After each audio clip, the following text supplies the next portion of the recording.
Rajat Gupta had everything. He was the CEO of McKinsey, the most prestigious consulting firm in the world. He sat on boards with billionaires. He had a net worth of over $100 million. He owned a mansion, a private jet, and the respect of every powerful person in the business world.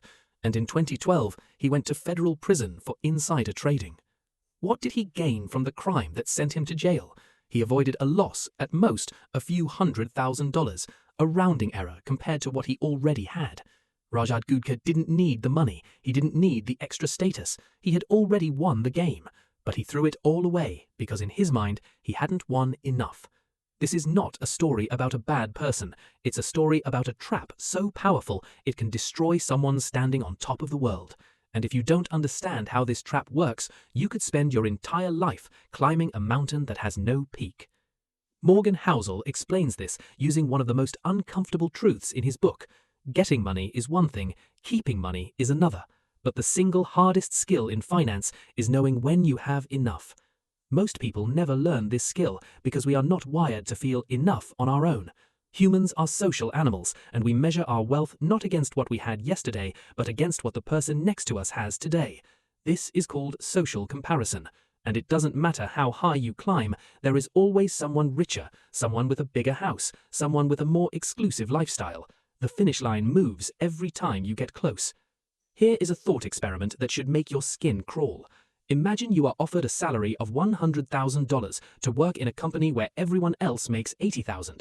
Now imagine a different offer, a salary of $150,000 to work in a company where everyone else makes $200,000. Which would you choose?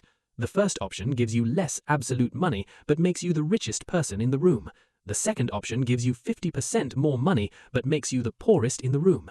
Most people, if they are honest, would feel happier in the first scenario. We would rather have less if it means we have more than others. This is completely irrational from a financial standpoint, but it's completely human from a psychological one. And when this instinct goes unchecked, it becomes the never enough trap. There is a specific moment in Rajat Gupta's story that reveals everything you need to know about this trap. He was at a board meeting with other billionaires. He was already worth over $100 million, but he felt small compared to the people around him. He wanted to be a billionaire, not just a 100-millionaire. That gap between 100 million and a billion is the difference between more wealth than any human being could reasonably spend and more wealth than any human being could reasonably spend. But in his mind, that gap was a wound, and he was willing to risk everything to close it. This is the tragedy of the never enough trap. It convinces you that the thing standing between you and happiness is just one more deal, one more promotion, one more zero on your net worth.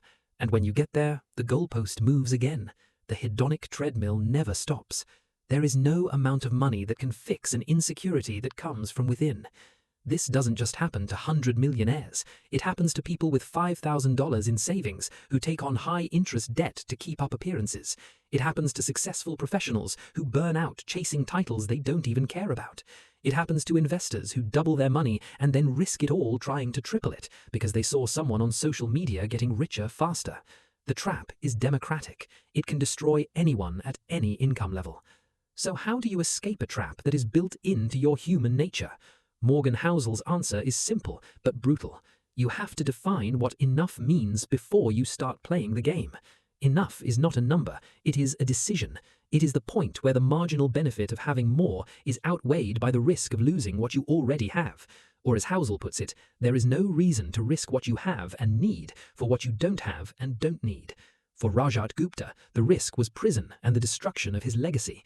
For someone else, it might be the risk of a divorce because you never stop working, or the risk of a stress-induced heart attack, or simply the risk of reaching the end of your life and realizing you spent all your time chasing something that didn't actually make you happy. The challenge is that enough is not celebrated in our culture. Nobody posts on social media that they are content. Nobody makes headlines by saying, "I have plenty, I don't need more." The financial industry, the media, and our own brains are all optimized to make you want more. Recognizing enough requires you to ignore some of the loudest voices in the room, including the one inside your own head. If you want to protect yourself from the never enough trap, here are 3 things you can do today. First, write down your definition of enough. Be specific. Is it a paid-off house? The ability to retire comfortably at 60? Enough to fund your children's education? Put a number on it. The goal here is not to cap your ambition, but to create a finish line so you know when you have won. Second, stop comparing up. There will always be someone richer. If you must compare, compare down. Look at how much you have relative to your past self, or relative to the majority of people in the world. This is not about lowering your standards, it's about protecting your sanity. Third, practice the phrase, I don't need to. Not every opportunity to make more money needs to be chased. Not every market movement requires a reaction. Sometimes the most profitable decision is to do nothing and feel good about what you already have. There's a quote from the philosopher Kurt Vonnegut that captures this perfectly. He was at a party with a fellow author, and his friend asked him, "Doesn't it bother you that our host makes more money in one day than you've made from all your books?" And Vonnegut replied, "No, but I have something he can never have." His friend asked, "What's that?" Vonnegut said, "The knowledge that I've got enough." That knowledge didn't make Vonnegut the richest person at the party, but it might have made him the freest, because the person who knows they have enough cannot be trapped. They can only be grateful. So, here's the question I want to leave you with. Do you know you're enough, or are you still running a race with no finish line? Because the difference between those two things is not just the difference between rich and poor, it's the difference between winning and losing the entire game.